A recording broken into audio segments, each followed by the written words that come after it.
Today we're starting to look at why subsidies emerged for farmers in Britain and Europe after the Second World War. Farming subsidies are very controversial and certain groups of people have moaned about them a lot. The term feather-bedded farmer comes from this period, and we're all very familiar with concerns about the ecological damage that has been done by farming since the war as a result of a desire to feed the world. Farming subsidies in Britain were cemented in 1947 with the Agriculture Act, but they were replaced by the European Common Agricultural Policy after we joined the European Economic Community in the 70s. In the Common Agricultural Policy, farmers receive a basic payment, which is what it says on the tin, and this subsidises food production by giving farmers additional income. The European Union's website explains that the objectives for the subsidy were providing affordable food for EU citizens and a fair standard of living for farmers. We used to receive basic payments for our small 120-acre dairy farm, which was about £21,500 a year before the government started cutting the payments in the past few years. This allowed the farm to survive some of the economic pressures against it. We were able to keep producing cheap, nutritious food even though we ourselves were quite hard up. So these subsidies didn't really benefit us financially, but it allowed us to cling on and keep producing longer than we otherwise would have been able to do. So the basic payments gave society more high-quality, cheap milk than it otherwise would have received. But lots of people didn't like this. The very influential book Wilding, published in 2018, saw the UK's departure from the European Union as an opportunity. The author suggests that these subsidies supported agriculture for its own sake, which resulted in more food being produced than society needed. By the 1970s, Europe's agricultural supply so outstripped demand that grain and butter mountains and milk and wine lakes accumulated in colossal grain bins and refrigerated warehouses across the continent. Leaving the EU has the potential to free the UK from the Common Agricultural Policy farming subsidies and the perverse incentives that wreak destruction on the environment. But 2018 was some years ago. This has now happened. The basic payments are being phased out and replaced by the Sustainable Farming Incentive, which is much more complicated and messy and pays farmers for individual environmental tasks, essentially. You have to opt in to certain things. We have signed up to receive payments for stuff that we would do anyway, like having hedges and planting cover crops. This is the cover crop that we've recently put in following the wheat harvest. For these things, the government now pays us about £6,300 a year. So that is a considerable reduction in the amount of money we have coming into the farm. There is quite a lot of money available to farmers through these schemes if we were to sign up for more stuff, but the SFI is not a farming subsidy, they're environmental payments. So if we were to do more of the stuff that they have on offer, it would actually make our farming less efficient. For example, one such thing we could be paid for by the government is to leave our field drains unmaintained. This is not good for agriculture and is very explicitly undoing the improvements made during the war. Here's a wartime film explaining why land drainage is important. Choked field drains cannot carry off surplus moisture from the land. The soil becomes waterlogged and useless. Since the war started, Britain has put some 6 million more acres under food cultivation. Much of this has been reclaimed land, cleared and drained by the great excavators, which can cut in a week the ditches it took men months to dig.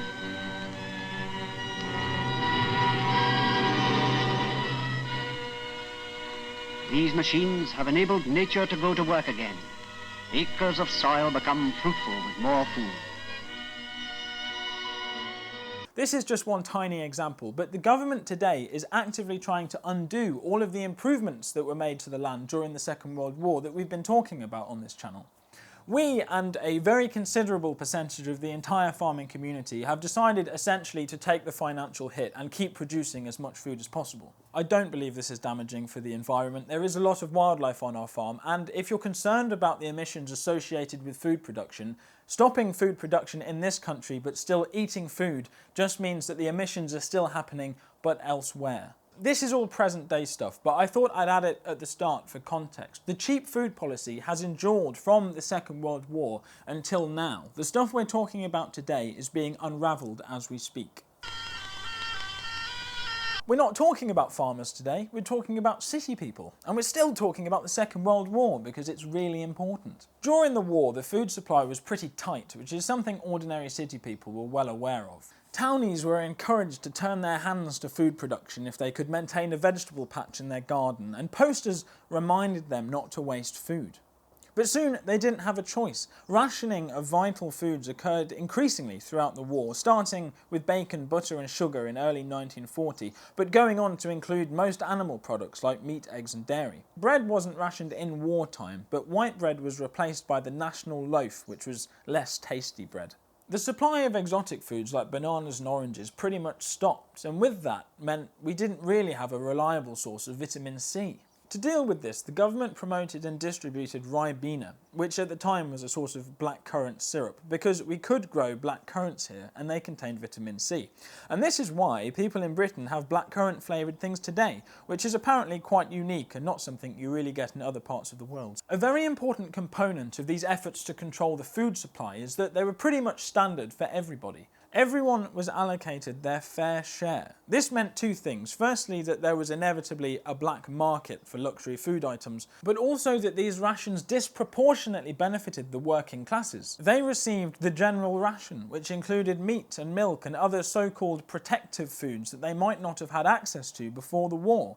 The urban working class, much like farmers in the countryside, proved their worth during wartime because their labour allowed us to keep existing as a nation. There were some exceptions to the general ration. Pregnant women had access to 7 pints a week, free if they couldn't afford to pay for it, and young children were given free access to milk, which is something that still happens. And important workers got an extra 5 ounces of cheese. This included farmers and farm workers, mine workers and people working on the railways. In this sense, the working class were favoured over the middle classes, those doing office work.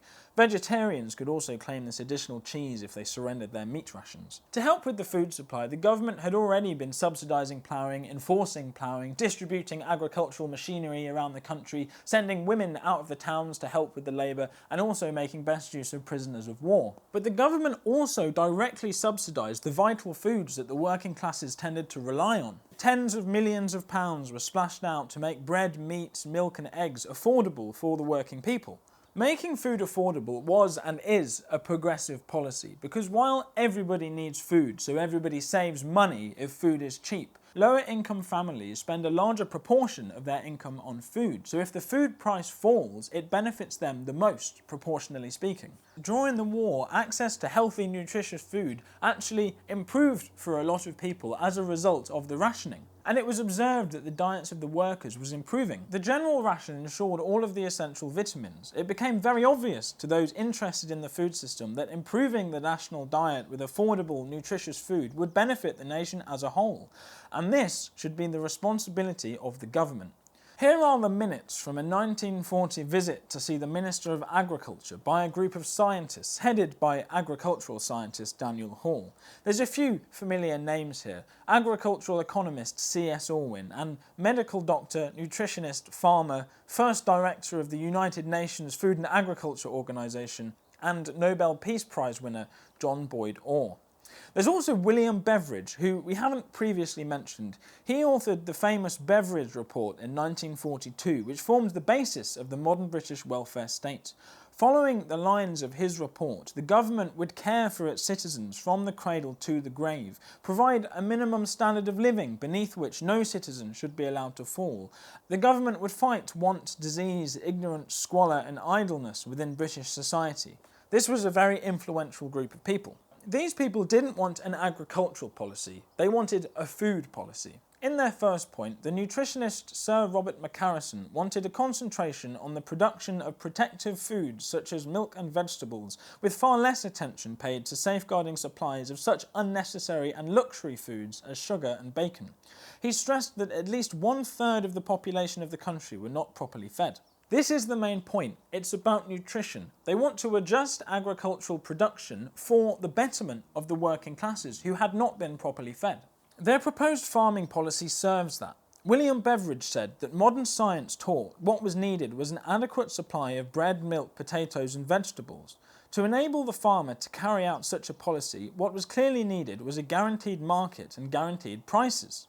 The price controls and subsidies given to farmers were in service to a food policy. These people weren't particularly pro-farmer, they were much more interested in the urban working class. C.S. Orwin said that the War Agricultural Executive Committees overseeing production were not being aggressive or scientific enough. He wanted inefficient farmers to be put under the supervision of their neighbours who would act as farm bailiffs to bring agriculture up to the required standard. Orwin seems to have been very annoyed about how the government was running the industry. He said he had worked out a localised scheme for marketing surplus vegetables which the ministry rejected, and he suggested the ministry was not working in the interests of the people, saying he understood that the minister was advised by a committee which consisted of 3 pressmen together with representatives of the vested interests as represented by the National Farmers Union and a member of the Imperial Chemical Industries Combine. Sir John Boyd Orr said that there could be no satisfactory agricultural policy until a satisfactory scientific food policy had been worked out. Food was the objective here, agriculture was just a means to that end.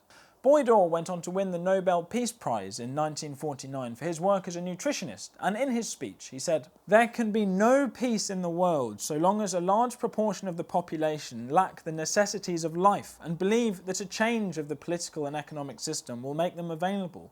World peace must be based on world plenty." This is one of the lessons learnt from the experience of war. We must feed the world. But this phrase, feed the world, is something that gets attacked a lot today. Farmer people listen to and Isabella Tree enthusiast James Rebanks describes Feed the World as the proud boast of the least sustainable farming systems. I of course reject that characterisation. I think that if Sir John Boyd Orr or any of these other scientists heard the claim that Feed the World was considered unsustainable, they would have a lot to say about it. But on a much more basic level, what is the alternative? But while these scientists were thinking about the future, the government was dealing with a much more immediate problem of food shortages, and that didn't go away after the war. If you look at the government's internal memorandums, they say things like stocks in the United Kingdom are being reduced to the minimum level. Some may even fall below that figure. There are no prospects at present of improving our diet. 1946 and 1947 also saw lots of really unpleasant weather that made agriculture difficult, and farmers were preoccupied pulling buses out of snowdrifts. And after several years of war agriculture, the stocks of fertility left in the soil from the agricultural depression had been largely exhausted. Production was faltering, and rationing of certain items continued until 1954. So rationing was something that the British people had to live with for 14 years. This context of food insecurity and a clear need for improved nutrition amongst the working population led the post-war Labour government to accept the proposals these scientists made. The productive imperative of wartime farming would be maintained indefinitely, something that was necessary for the health of the people. The 1947 Agriculture Act cemented the practice of scientific farming after the war, and it wanted to maintain an efficient agricultural industry capable of producing such part of the nation's food and other agricultural produce as in the national interest it is desirable to produce in the United Kingdom. It is a food policy first and foremost. It does say farmers must be adequately remunerated, but that is secondary. That is because you can't have a food policy without farmers.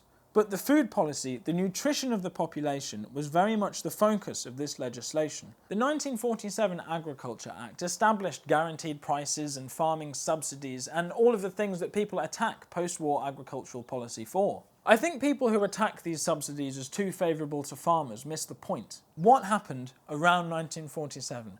You guessed it, in 1948, the National Health Service, the NHS. The thing that we have in Britain that means if you get ill, you can get treated without it bankrupting you. And everyone thinks this is essentially a good thing. And the people that don't think that dare not say so explicitly because everyone else agrees that affordable healthcare is a good thing. But the uncontroversial Socialist National Health Service and the increasingly controversial and no longer existent cheap food policy are two sides of the same coin. They both have the same objectives and they both come out of the same political moment. They were both intended to safeguard the health of people who couldn't afford to be healthy before the war. Through nutrition, agriculture would fight disease preventatively. Agriculture and the cheap food policy would build healthy citizens, and if they did get ill, the NHS would treat them. And loads of other reforms contributed to this great effort to build a healthier, more equal Britain for the future. There were reforms to ensure sanitary housing. The enormous importance to health of the home background has long been appreciated by a progressive government. and local authority has power to demolish the insanitary, overcrowded streets of the last century, replacing them steadily with new housing estates designed for the maximum of cleanliness, fresh air, and the saving of household drudgery. Reforms to ensure access to clean water. Water in abundance is too often taken for granted, yet it is a service upon which rests the very life of the community. Typhoid and other diseases spread by drinking impure water have practically disappeared. Reforms to ensure access to and protection of green spaces, like the green belts and national parks. Sunshine and fresh air are the nation's first line of defense against sickness, fatigue, and nervous ailments. The great parks of our cities, together with the green belts that encircle them, play a vital role in bringing rest, recreation, and health to the people. Grassland scientist George Stapledon argued that we needed a healthy agricultural sector so farmers could alter production to suit the needs of the nation and the advancement of scientific knowledge. He wrote that although the human nutritionist is not yet in a position to issue his orders to the agricultural scientist and still less to the farmer, the next decades are bound to witness a good many changes of position. He argued that his system of farming, which would include grass lays, grazing pasture, in rotation with other crops, would ensure fertility and flexibility going forward. This would make it possible for the farmer to obey the challenging orders, shall we say, of a Minister of Health.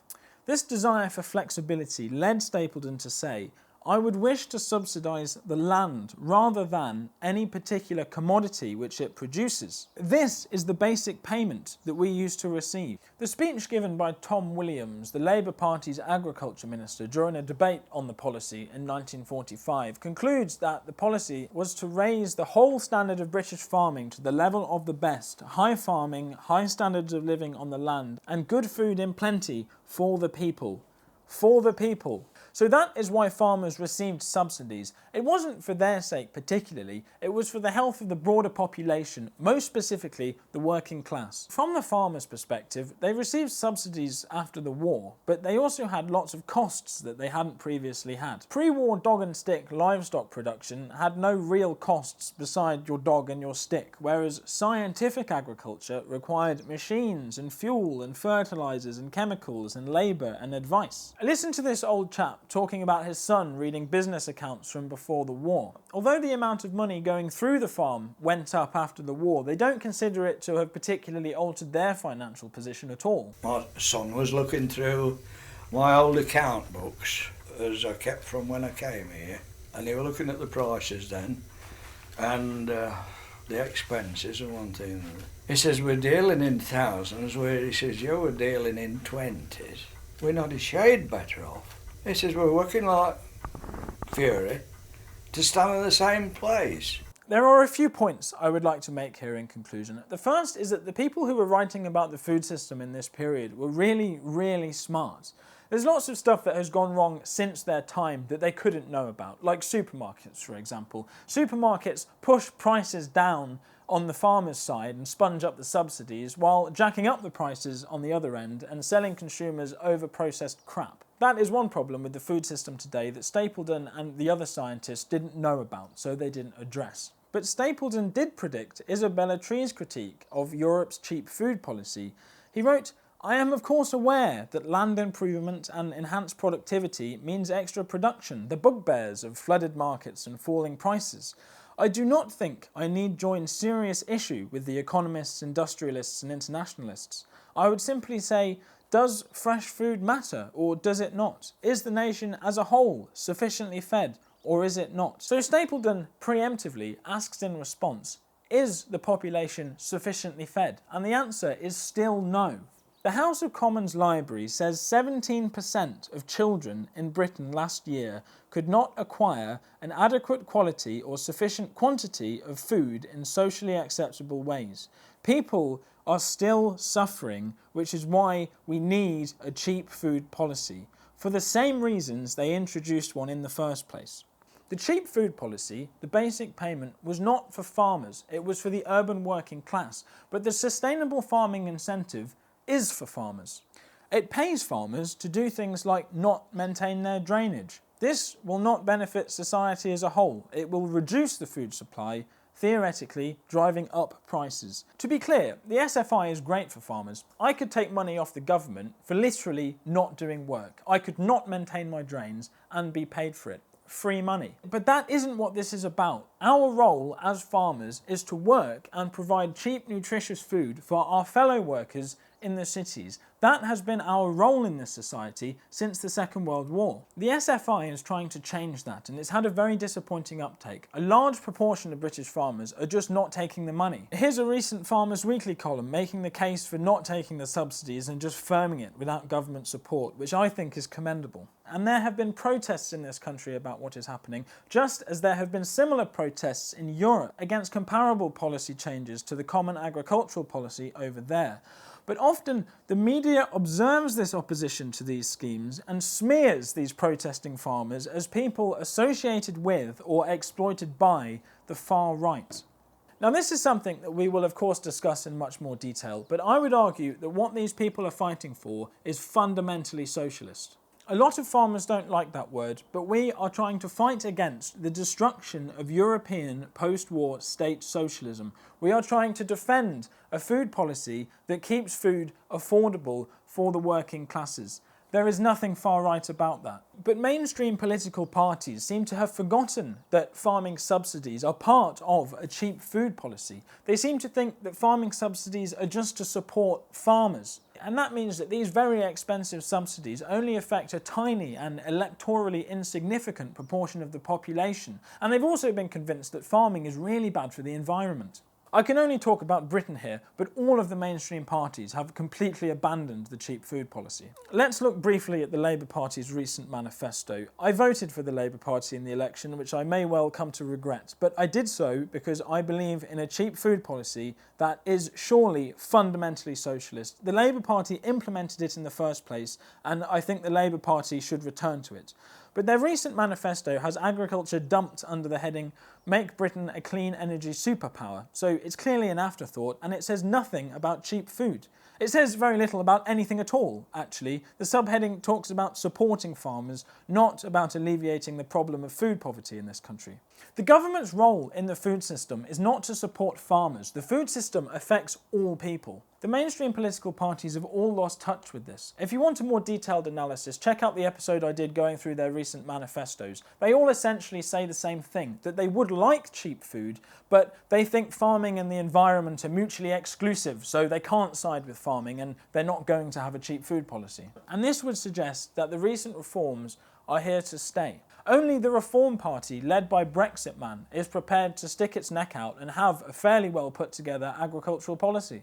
Their manifesto says they want more money for agriculture to bring back direct payments and regulate the supermarkets. This would benefit the millions of people currently suffering food poverty and alleviate the cost of living crisis that we keep hearing about. This is why farmers get smeared with the label far right. No mainstream parties are prepared to back us on this, even though we're just trying to defend the socialist post-war settlement. I would encourage the Labour Party to return to its roots. Any course of action besides a cheap food policy is a fundamental failure of their principles, as far as I can see. 17% of British children are in food poverty. It's just not good enough. There is more to be said about this. A cheap food policy does not mean destroying the planet. We'll get to that. And finally, I wanted to get ahead of myself and say that while journalists and politicians seem to have forgotten why we had a cheap food policy, it is worth looking at the people who drive the opposition to farming subsidies. The role of the farmer in modern Britain as somebody who works to feed his fellow citizens has been undermined, and we have been villainised as people twisted by perverse incentives to destroy our own environment by a very old enemy, the aristocratic class. Isabella Tree lives in a castle.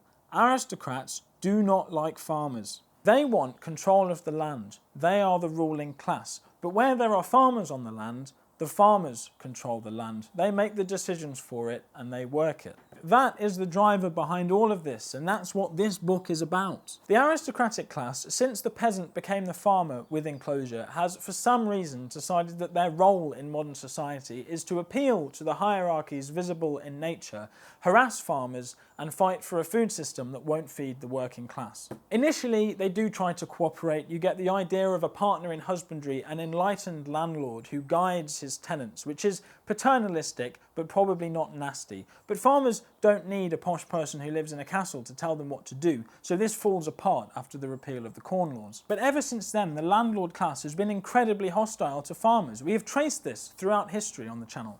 The game laws in the 18th century made it illegal for even quite wealthy farmers who owned their own land to hunt certain pests. Fox hunting in mock military uniforms and clauses that banned ploughing in insecure single-year tenancies made life difficult for farmers.